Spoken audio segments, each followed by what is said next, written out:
Sir कितनी हिम्मत लगी आपको प्रोटेस्ट ज्वाइन करने के लिए?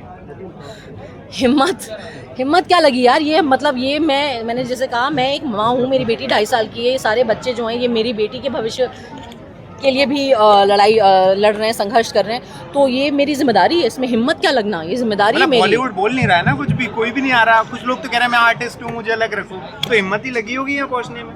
मतलब आई थिंक मुझे कितना मतलब कहते हैं ना कि बॉलीवुड कितना ही मुझे अपना रहा है, वो अपने आप में सवालिया निशान है। तो मैं यहाँ बॉलीवुड की प्रतिनिधि बन के नहीं, मैं एक नागरिक के रूप में और एक माँ के रूप में आई हूँ। एक ज़माने में मैं भी छात्रा थी, तो मैं एक एक्स स्टूडेंट के रूप में भी आई हूँ, और मुझे लगता है मैं हर प्रोटेस्ट जिसमें मैं शामिल होती हूँ, मैं उस मुद्दे के लिए शामिल होती हूँ, ना कि बॉलीवुड या अपने आइडेंटिटी या सेलिब्रिटी के नाते।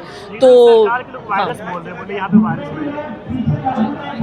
यार जो खुद बीमार हो ना वो उनको हर जगह वायरस ही दिखता है, ठीक है ना। ये इस सरकार का एक चलन रहा है कि हर जन आंदोलन को वो कुछ ना कुछ गंदा नाम देते हैं। CNRC में उन्होंने 10 गालियाँ दी, एंटी नेशनल, आतंकवादी, ये वो, इतने निर्लज हैं कि खुद ही एक बुर्का में डाल के एक लड़की को घुसा दिया वहाँ पाकिस्तान जिंदाबाद कहने के लिए, फिर किसी ने उसे पकड़ के भगा दिया। जो किसान आंदोलन था उन्हें खालिस्तानी बोल रहे थे, अब इनको वायरस कह रहे हैं। तो ये इससे ज़्यादा जनविरोधी सरकार इस देश के इतिहास में कभी नहीं हुई है। मुझे लगता है कि जितने जनविरोधी हमारे अंग्रेज थे जब हम गुलाम थे, उतने ही जनविरोधी ये सरकार भी है। सोनम वांगचुक जी लगातार 17 दिन हो गए आग हंगर स्ट्राइक का, लेकिन सरकार की तरफ से एक शब्द कुछ बोले नहीं अब तक वो लोग। मैं वही तो आपको कह रही हूँ कि अगर जो एंटायर पॉलिटिकल साइंस के हमारे एक बहुत महान छात्र हैं जो रहे थे, जब रहे होंगे, उनके अंदर लिटिल इंसानियत भी होती तो आज ये हशर नहीं होता।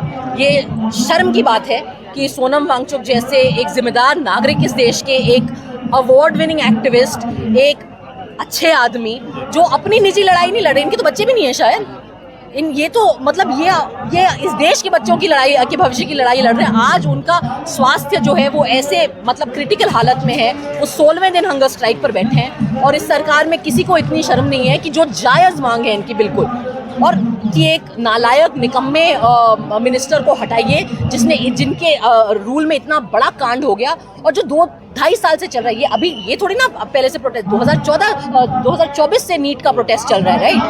सौरभ, मेरा सवाल ये है कि क्या भारत जैसे सेकुलर कंट्री में अब इन जैसे प्रोटेस्ट की कोई महत्व बाकी नहीं रह गई है, क्योंकि सरकार की तरफ जवाब नहीं आता है? नहीं, क्यों नहीं बाकी रह गई है यार, सरकार जवाब नहीं दे रही, क्योंकि ये सरकार जो है अहंकारी सरकार है और ये कायर सरकार है। लेकिन ये जो मिनिस्टर हैं ये जाने वाले हैं, बस ये इसको टाइम ऐसे करेंगे कि इनको क्रेडिट ना मिल जाए। हाँ। तो इनकी टाइमिंग ये ऐसे करेंगे। 20 जुलाई जो मार्च ज्वाइन करेंगे, मैं कोशिश करूंगी। मैं बॉम्बे जा रही हूँ वापस, शूट है मेरा एक, कभी बॉलीवुड का भी थोड़ा मैं नाता मेंटेन करना। लेकिन वो बॉलीवुड वाले जो हर मुद्दे पर पिछली सरकारों में लगातार बोलते थे कि नहीं एक मुद्दे पर बात नहीं कर रहे हैं 2014 के बाद से। जाइए ना, पूछिए उनसे। हाँ। उनके जो फिल्म प्रमोशंस में आप लोग कवरेज करने के लिए पहुंच जाते हैं, ये सब भी पूछा करिए उनसे।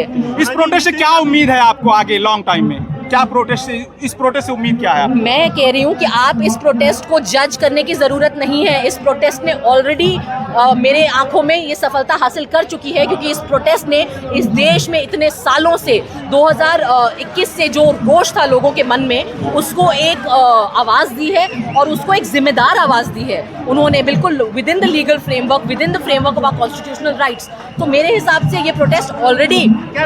प्रधानमंत्री मोदी क्यों कुछ नहीं बोल रहे हैं?